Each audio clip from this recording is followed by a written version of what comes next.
విశాఖ పెందుర్తి నియోజకవర్గం జీవీఎంసీ 94వ వార్డులో స్థానిక కార్పొరేటర్ బల్లా శ్రీనివాసరావు ఆధ్వర్యంలో నిర్వహిస్తున్న సుమారు 50 లక్షల రూపాయల పలు అభివృద్ధి కార్యక్రమాలకు శంకుస్థాపన నిర్వహించిన జనసేన పార్టీ ఉమ్మడి విశాఖపట్నం రూరల్ జిల్లా అధ్యక్షులు, పెందుర్తి నియోజకవర్గం శాసనసభ సభ్యులు పంచకర్ల రమేష్ బాబు, వీరితో పాటు జోనల్ కమిషనర్ హైమావతి 94 వార్డ్ అధ్యక్షులు గంట్ల దివాకర్, పిన్నింటి పార్వతి, సేనతి దేవుడు, పిల్లా జగన్మోహన్ పాత్రుడు, రమేష్, శ్రీను యాదవ్, లక్కీ గోవింద, మామిడి కిరణ్ మొదలగు ముఖ్య నాయకులు మరియు ఎన్డీఏ మహాకూటమి నాయకులు, కార్యకర్తలు శంకుస్థాపన కార్యక్రమంలో పెద్ద ఎత్తున పాల్గొన్నారు.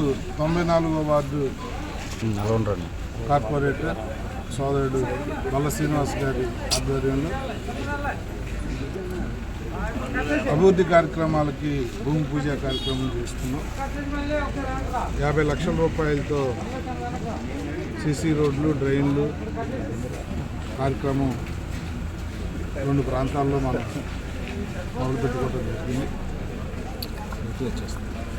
ఇంకా అనేక వర్కులు శాంక్షన్ అయ్యి రాబోయే రోజుల్లో ఇంకా 10-15 రోజుల్లో చాలా వర్కులకి భూమి పూజ కార్యక్రమాలు చేస్తాం. కాంట్రాక్టర్లు కూడా రెడీగా ఉన్నారు, పనులు ప్రారంభిస్తాం. ఎక్కడా కూడా గతంలో 3.5 సంవత్సరాలు తెలుగుదేశం కార్పొరేటర్లు ఉన్న చోట పెద్దగా పనులు ఇవ్వలేదు. ఏదో పోరాటాలు చేసుకుని తెచ్చుకున్నప్పటికీ కూడా ప్రజల అంచనాల మేరకు పనులు జరగలేదు.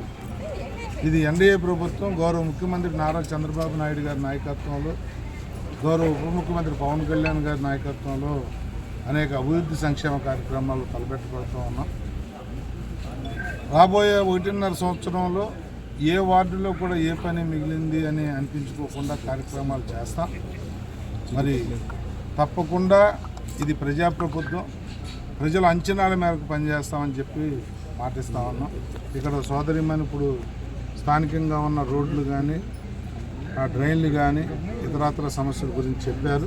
అన్నీ కూడా వార్డుల్లో మార్నింగ్ వాక్ విత్ పబ్లిక్ అనే కార్యక్రమాన్ని తీసుకుని 97 వార్డు కంప్లీట్ చేశాం. రేపొద్దు నుంచి 95 స్టార్ట్ అయ్యింది.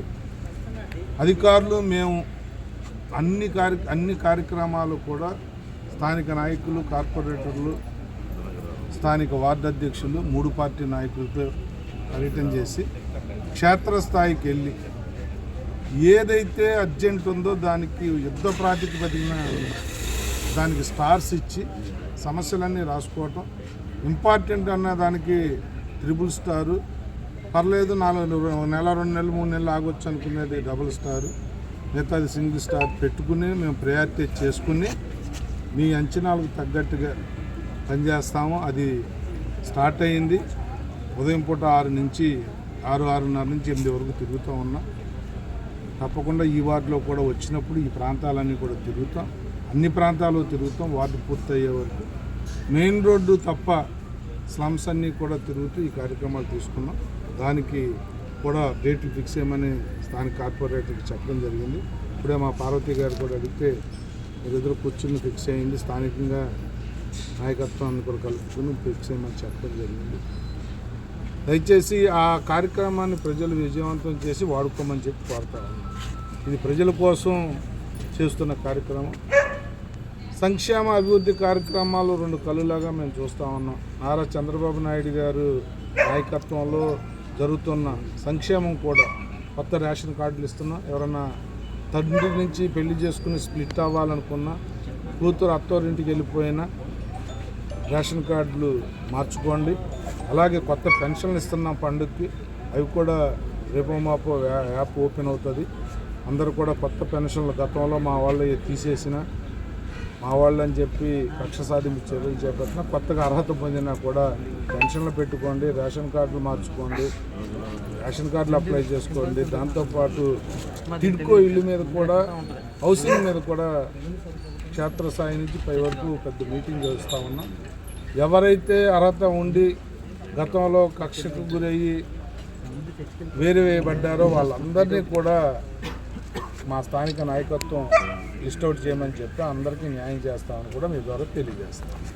నిన్ననే స్థానిక కార్పొరేటర్ గారు బల్ల శ్రీనివాస్ గారు కొంతమంది నాయకులు కూడా వచ్చి ప్రజలు కూడా కలవటం జరిగింది. తప్పకుండా పరిశీలిస్తా, ఎందుకంటే అందరికీ కావాలనుకున్నదే చేస్తా. కాకపోతే ప్రజలు కూడా కొద్ది బ్రాడ్గా థింక్ చేయాలి. రోడ్లు అనేవి రోజువారీ వేసుకునేవి కాదు, సంవత్సరానికి ఒకసారి మనం రెన్యూ చేసేవి కాదు. ఒకసారి మనం చేస్తే 15-20 సంవత్సరాలకి ట్రాఫిక్ ప్రాబ్లం క్లియర్ అవ్వాలి. ప్రజలు కూడా సహకరించండి. మరి 150 దాన్ని 80-100 అంటే కూడా ప్రభుత్వం ఏమంటుందో, ముఖ్యమంత్రి గారి ఆలోచన విధానం ఎలా ఉంటుందంటే, ఒక కార్యక్రమం మనం చేస్తే అది 15-20-30 సంవత్సరాల వరకు మనం ప్రజలు మన కేసు చూడకూడదు, ట్రాఫిక్ సమస్య రాకూడదు అనే ఆలోచన అయింది. తప్పకుండా స్థానిక నాయకత్వంతో కలిసి నేను ముఖ్యమంత్రి గారికి విన్నవిస్తాను. సాధ్యమైనంత వరకు ప్రజల కోరిక నెరవేరేట్టుకు నేను కూడా కృషి చేస్తానని మాటిస్తాను.